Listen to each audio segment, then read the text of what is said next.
Oui, salam alaikum, c'est Ahmed Mohsen Salim, étudiant-chercheur en master droit des affaires à l'université Cheikh Anta Diop de Dakar, plus particulièrement à la faculté des sciences juridiques et politiques de nationalité comorienne.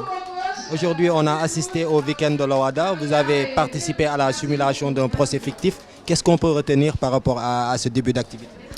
Vous savez, malgré son côté fictif, un procès, c'est un procès. On a vu lors de ce procès des prestations remarquables. Nous avons donné l'occasion à certains étudiants qui sont coincés dans la théorie de voir un peu la pratique. Mais aussi, surtout, ce procès avait un message à passer. Car le thème même du procès était les violences conjugales. Et que vous l'avez remarqué, dans notre société, c'est un sujet qui est tabou et d'actualité. Surtout après l'avènement de la pandémie, nous avons vu dans beaucoup de foyers des violences conjugales. Raison pour laquelle ce procès était très important car, mis à part son aspect juridique, mais aussi il avait un aspect moral, celui de donner une leçon pour qu'on puisse cesser ces actes de violence-là aujourd'hui. Vous avez un message particulier à adresser aux autres étudiants qui sont venus participer à cette activité aujourd'hui? Le message que je peux tout simplement donner à mes frères étudiants, je reprendrai les paroles de mon professeur et père, le professeur Cheikh Abdou Wahab Ndiaye, qui me dit souvent que oser, c'est avoir. Chers étudiants, rien n'est impossible. Tout se fait, mais par le fait de l'homme. Il faut continuer à travailler, n'ayons pas peur, allons bosser, participons à ce genre de manifestations, participons à ce genre d'événements, car demain, la justice, la société nous attend, car nous sommes le futur, nous sommes l'avenir. Je vous remercie. Alors, bonjour tout le monde, moi je m'appelle Gisèle Dimiga Mendy, je suis étudiante en droit privé.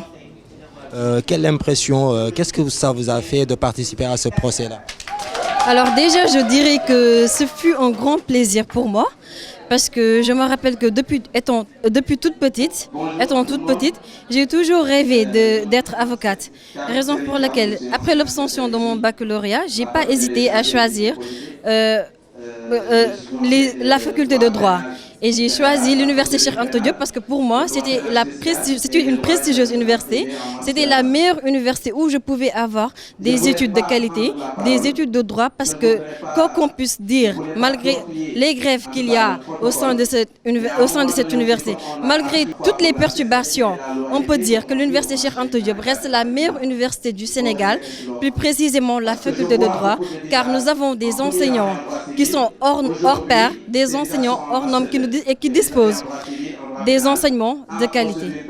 Donc ce fut pour moi un plaisir aujourd'hui de participer à ce procès fictif parce que je me sens, étant avocate, je porte aujourd'hui la robe d'un avocat, la robe d'avocat et j'ai plaidé, j'ai défendu un client.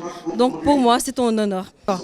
Concernant la thématique qui a été débattue, je me dis que pas mal de femmes subissent des violences conjugales au sein de leur ménage. Pas mal de personnes subissent des violences conjugales.